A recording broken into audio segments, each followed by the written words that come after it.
Hey everybody, welcome to Biz Club episode number 11, and I have a special guest, Mr. Robotic. Hey, what up, what up? How's it going, man? How's your day going? Everything is good, man. Just got out of a session, so feeling good, done with work for the day. Now I get to have some tea and have this amazing conversation with you.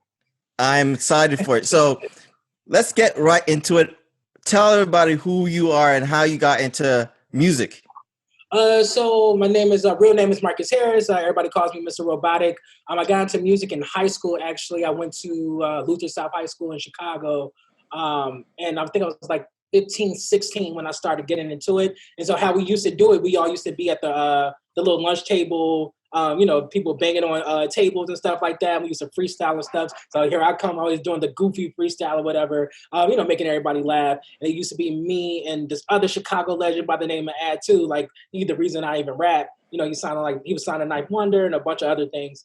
And I eventually just started taking it serious. So I just remember me and Ad 2's first session was at my cousin Allende's studio. So that when I had that experience of being in a studio, I was like, oh, this is something I really want to do.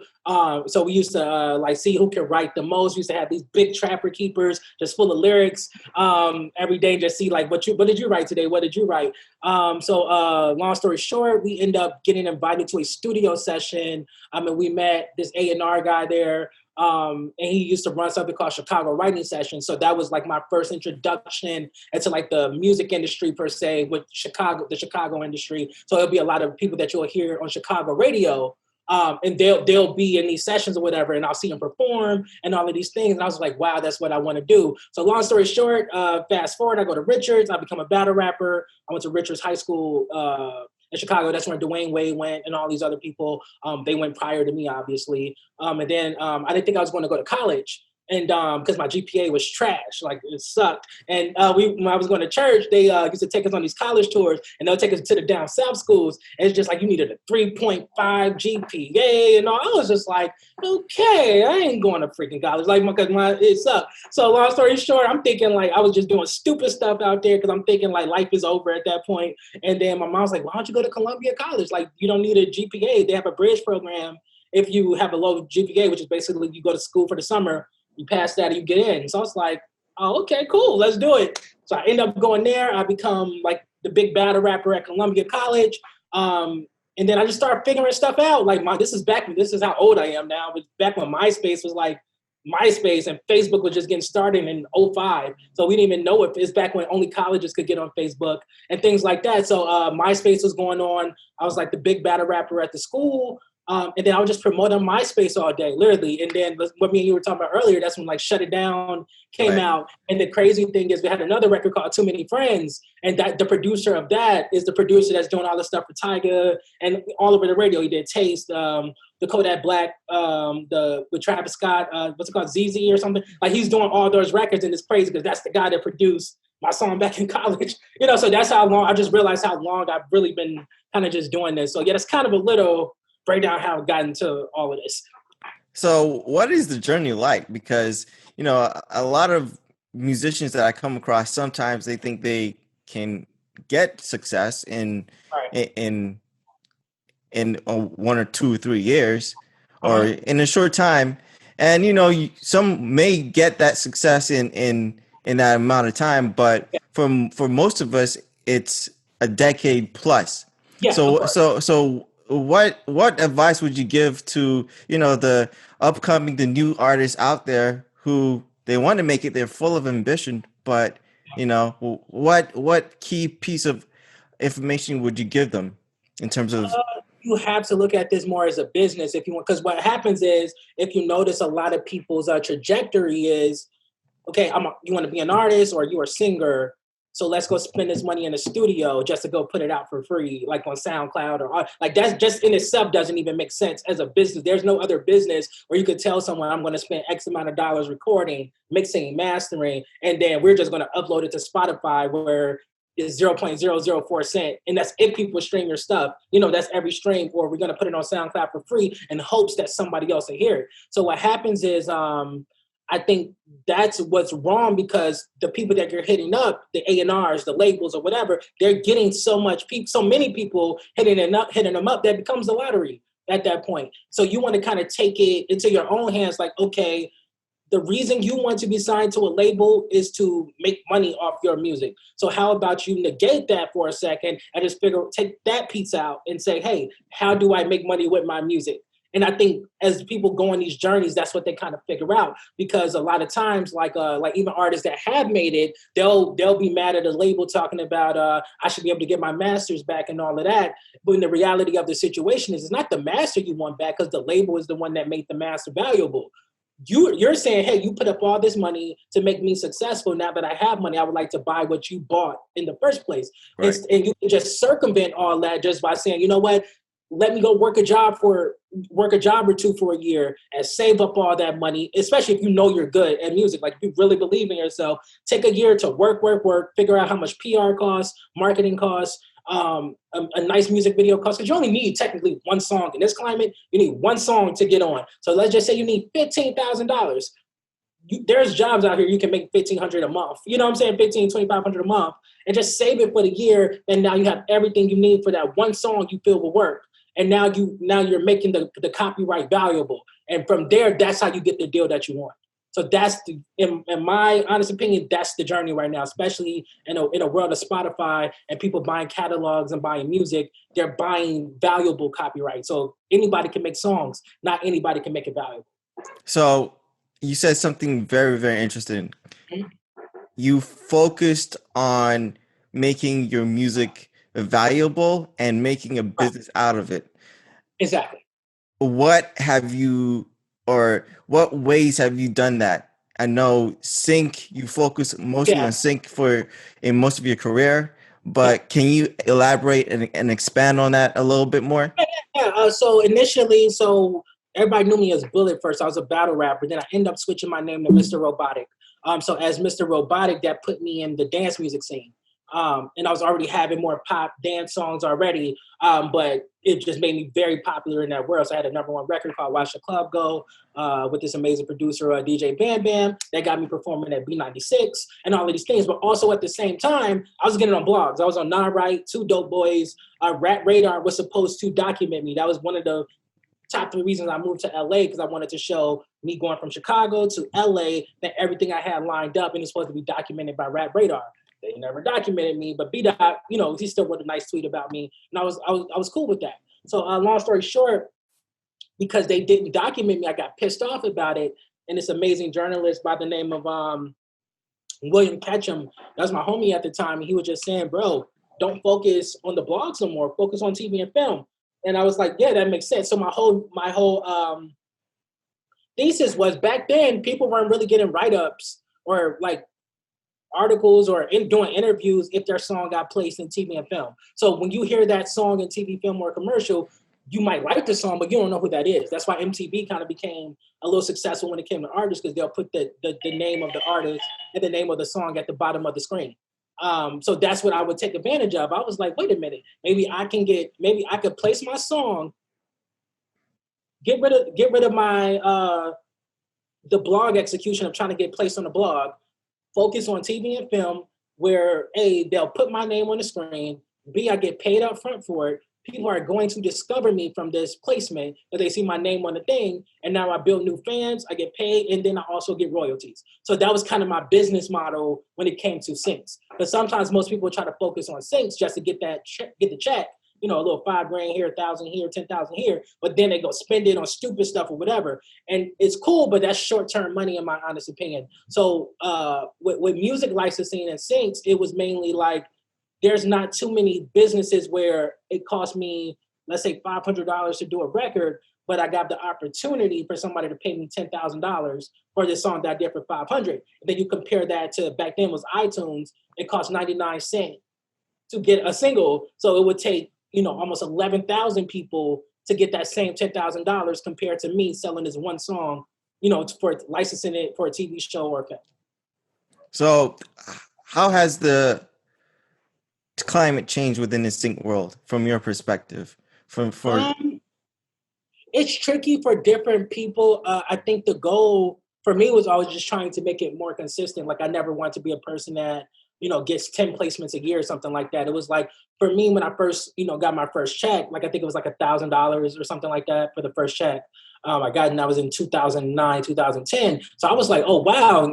Back then for me, 1,000 was a lot of money. But I was like, what if I got 10 of these a month? Then now I'm making $120,000 a year. And now that's more than enough, especially for what publicists and stuff was charging back then. That's more than enough to me run a great PR campaign, put this kind of music out, and just be on, especially in doing EDM. Like I would have been doing all the festivals and stuff like that. But then you realize it's just like, it's a sales game, just like anything else. And that's what I've had to learn over all these years. Like, you got to have 100, 200 music supervisors, ad agencies, whatever, in order for it to be consistent. You can't just depend on, 1 or 10 music supervisors that you're cool with for it to be consistent, because they got so much music, depends on the show, depends on the scene, just too many, factors out there. So that was my thing. Also not using middlemen, because before you go through a music library initially, that's how you got on. But then I realized, like, because music libraries, they say they're for artists, which they are technically, but it becomes the lottery because now their business model is, hey, ad agency, hey, music supervisor, you need songs, we got 100,000 of them. And so that sounds good for the music supervisor, but for the artist or producer, now it's the lottery because they're getting paid in either way, because they have one of these 100,000 songs is going to work for whatever this client needs. Right. And once I kind of figured that, and then if your song happens to place, you waited so long and you only get 50%. So for me, I was just like, oh, you get 50% because you know somebody. Well, let me figure out the kind of people you know. And that's where it all kind of just went from there. But just like, oh, I can keep 100% if I just know the same people that you know, and I close the deal myself. And that's kind of just been the journey of just like learning to license music myself over the years, and mixing that with doing live shows and performing and getting money from there. Because it's supposed to be, the thing about the music business is, it's like 10 streams of income based off one thing, which is your song. So of one song, you can get merch sales, streaming sales, live shows, like it just the syncs, publishing, royalties, mechanicals, all of one thing. So imagine if you had 100 of those things. That's the key, like having like that 100 songs that's generating 10 revenue streams each. That's why labels are successful, because they have 1 million artists that's generating 1 million freaking songs. And now the label gets, and because the label owns 1 million songs, they're able to make billions of dollars. So that's the part that most people aren't looking at. Do you have a team? I know you focus on being a one-stop shop. Yeah. I know that's your main focus, but do you have a couple people working behind you, or is it just you? Yeah, so I have a creative team, like production and stuff like that. I have singers that I use as work for hires. Then I have a sync agent. So between me and my sync agent, we get all the placements and stuff like that. But when it comes to like me booking shows and all this other stuff, merch, that is all me. How do you handle that? I mean, it sounds like a lot of work. Because we have 24 hours in a day. So people, it's just like, if this is your only source of income, you have 12 to 16 hours a day where all you can do is just pitch people. So you can split 4 hours to recording and writing, another 4 hours to getting new business, finding new clients or whatever to sell music to, another 4 hours dedicated to music supervisors, ad agencies, your merchandise or whatever. And that's only 16 hours in a day. So it might be tricky for somebody that is currently working a job, the 9 to 5, but even then you can still spend 4 hours a day and get a lot of stuff done. So the problem is people think they need management. People think they need agents, and you don't when you first start out. Like, you can go find an agent. I mean, you could, instead of going to spend your time trying to find an agent, spend time finding booking promoters. Why not hit up colleges that have budgets for you to go perform? Like, why not, try to get press yourself? There's a lot of stuff you can do on your own. People are just trying to get other people to do it and have them take a percent. That's beautiful, man. I really do appreciate that for you saying that. And let's focus the conversation to back in the day when you used to do live events. Like, I remember you saying one time that you would go to I guess showcases or open mics, and you would do, like, your strategy was to do 20 or 30 or go about locally and then use that to get booked. Talk to me a little bit about that. So when I was getting live shows, especially, I think that was like, I think my last live show was 2016. Then I focused on doing albums. So initially when I was doing live shows, I focused on going out of the state. Because what happens is when you're local, you could be doing a lot of big stuff, but people still consider you local. But the people outside of the state that look at you in a different light, they want to book you. So my first show was in Nebraska for $800 to perform 3 songs. And that's when I had the Shut It Down record, a song called Too Many Friends, and I think one other song, I forgot what it was. And I made $800 from that. So I was like, oh, this is cool. And then I got booked again in Appleton, Wisconsin for like $1,500 to do that same set. So for me, it was like, how do I make this more consistent? How do I do 10 shows a month and make $8,000 or, $8,000 to $15,000? So what I would do also a lot of times, in every city, there is that music group. You have the people that's already kind of on. So in Chicago, you got the people that know Kanye already and all these people. And luckily for me, I went to Columbia, so all the people, we are in music, we know a crap load of people, but I felt like to do it on my own, I'm going to, without asking for a handout, I'll get way more respect. So I used to just look at it like chess, like, Kanye, Lupe, this person and this person. I don't. But is that supposed to stop me from trying to get to where I'm trying to go? No. So I basically got to play chess. My one move got to equal 10 of your moves. And that's just how every single thing. So that's where EDM dance music came into play for me, was everybody is trying to be a rapper. Everybody trying to be a singer. Who do you know that's trying to be like, let's rap over dance music beats? There wasn't too many people doing that back then. It was like, you had the Black Eyed Peas, you had Flo Rida, Pitbull, and Ludacris sometimes. That's 4 people. So for me, I was like, that evens out the odds for me even more, because there's only 4 people that's doing this, and they're already on. So now they live in this space, like the 100,000 and up space, where it leaves me all this room from $1,000 to 99,000 or whatever I could possibly get. So that took me out of the rap world 100%, where I ain't got to look at anybody else at that point. Then the second thing was the licensing. So just those 2 things separated me from everybody, because everybody is so focused on being a rapper, being on stage with 1,000 people, and what I'm saying, and all this stuff that don't make sense, when I'm just like, oh, I could really build a solid foundation of the business if I just focused on dance music and pop, because nobody's doing it, and doing music licensing because everybody's focused on blogs. The hustle, man. Yeah. The hustle, but it's not just hustling, but I think it's also, you're making some very intelligent and curated moves in what you're doing, because there's a lot of people, for example, on LinkedIn, they hit me up and they're like, hey, can I just pitch you my music and this and that, and it's a little bit overwhelming for me, because like when I do music supervision work, they see, oh, I did a movie for the movie got placed and got accepted at the Oscars, and now everybody wants to send me music. So right. it's I get it 100%. But I can't work with everybody, and right. and the thing about it is, not every single project is the same. Like, people talk to me, hey, like, what will my music work for you? I'm like, right now, the last film we were doing indie music, right? Next film, I don't know. So it's you have to really navigate and kind of curate the audience of who you're trying to connect. And I know before you really talked about using the LinkedIn platform. I think a lot of people sleep on LinkedIn. Why don't you expand on that a little bit more for me? For me, LinkedIn is the #1 social media app that you should be on if you're, honestly, in any business, but especially if you're creative, because it goes back to, why are you doing music? If music made no money, 99% of people would not do music. So clearly you're doing music to go make money. So why, LinkedIn has everybody that you need.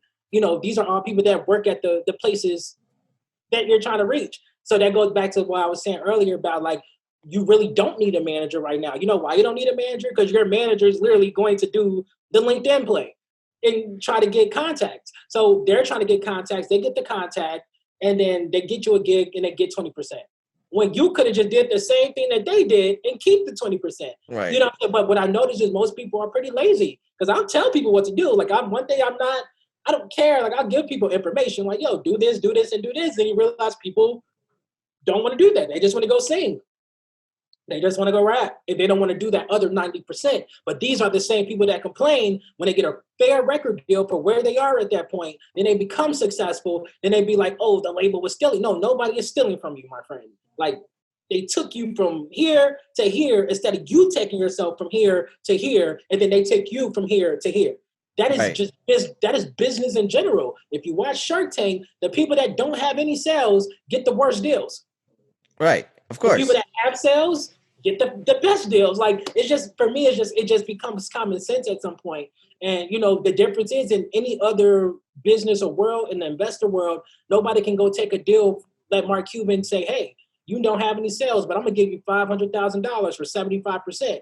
And you get 25%. You agree to that deal. And then 10 years later, the company is making like $10 million a year, but you only get, 2.5 million while Mark Cuban gets 7.5, and now you're upset because he's getting all this money 10 years later, but you're the one that did the deal at that price point because you didn't want to go work your butt off and go get some sales. Right. And that's the You have music to create business. value for yourself.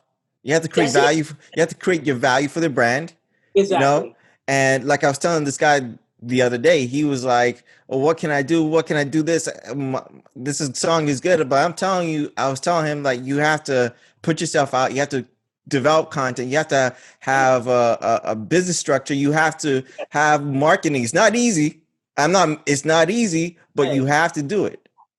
exactly. It reminds me of my favorite quote in Silicon Valley, one of my favorite TV shows, where they were in the car and I guess like they committed like fraud or something, like they had fake streams or something like that in the show, and then he kidnapped a billionaire in the back seat, and the main character was just crying, not crying, but just complaining about, yeah, it's gonna take so much money to do this and do this and do that. The billionaire guy was like, ooh, yeah, it's so hard to be a billionaire. Just being sarcastic, like, of course it's freaking hard. Like, so what? You either want it or you don't. That's just it. You either going to do it or you're not going to do it. And it's not that hard to do it. That any business is work hard first, and then once you're in a position, you work smart.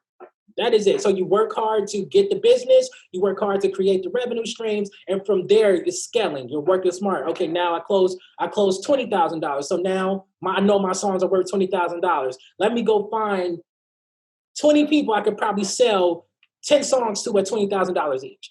Like, it sounds crazy, but there are people out there that would do that. Right. Well, in your case, I think you are probably in the 1% in terms of, getting sync licensing, sync placements. I mean, but it's not even just not syncs though. It's just like, imagine going to your local store and they might not have a license from ASCAP, or they might not have a license for Spotify or something. They don't use the B2B part of Spotify. What if an artist just went to the store and say, hey, can I create 10 albums for you over this entire year, and I'll sell you each album for like $10,000? That's $100,000 right there. I'm just thinking of something out the blue. So $100,000 royalty free. They don't have to give you. You did it as a work for hire, but you might lose out on those songs. But you just made $100,000 to put towards the actual music that you want to put out as an artist. Right. That's Wow. how you create value. That's big right there. Yeah, like that's where people forget. Everybody keeps trying to do the fame thing first. They're trying to do, let me find an A&R, let me get signed, I get a deal, I get a video, whatever. Everybody know who I am. But the problem with that is you're gone in 6 months. That's what I'm saying? Like, that's it, because it's a million views. Like, we don't know the different rappers these days. Like, you put on an Apple playlist or Spotify playlist, I'm gonna think it's the same person. So it's just like, that's different compared to, I just made $100,000 off my music, but I put it in mymusic.com LLC. Now my company as a whole made $100,000, and now I could put a budget for myself to generate a buzz for myself and do it on my own. And now you're going to get paid as a company. You get paid for shows now. Make it all go to your company. The point is to grow a music company. And the reason sometimes I don't have sympathy for a lot of people is the people before us have showed you what to do. Jay-Z showed you what to do with Rockefeller. Like, almost every artist has become an executive at some point to become as rich as they are. Like, Jay-Z was an executive. We don't have Jay-Z without him owning a 33% of Rockefeller. Jay-Z would not be the Jay-Z he is today because Leor Cohen had to justify why Jay-Z should be president of Def Jam. So now that Jay's president of Def Jam, that's how he's able to be in a space where he can go get Live Nation to give him $150 million. Now he's running Rock Nation because he already has the money and he also has the what's the word? Like basically the resume to do something like that. So, but because you got to remember when Jay-Z was popping, DMX sold way more records than him.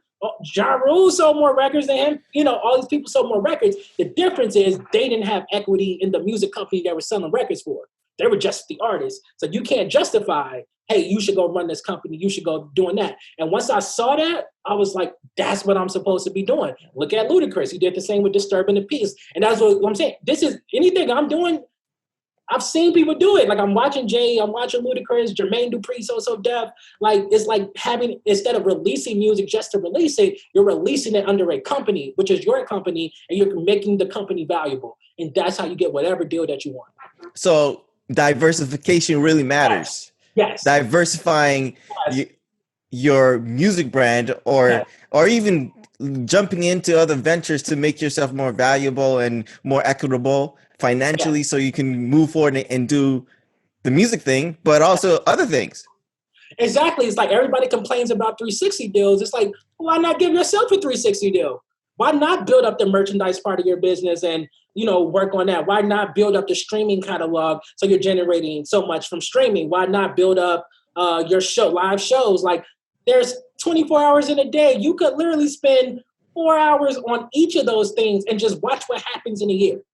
The problem is people want it too fast. They don't want to take the time out to be like, oh, let me figure out how to grow the merch business. Let me figure out how to grow the content so I could wear my merchandise in my own content. And people's like, oh, I want to get that because he's popular. Like, it's just so many ways to do this correctly. And I think people just try to take that shortcut. If you look at Nipsey, he's kind of doing what he did. Kind of what I'm saying right now is like he sold the $100 mixtapes. So he made $100,000 from there. I promise you, he probably made more money off albums than 98% of artists just with doing that.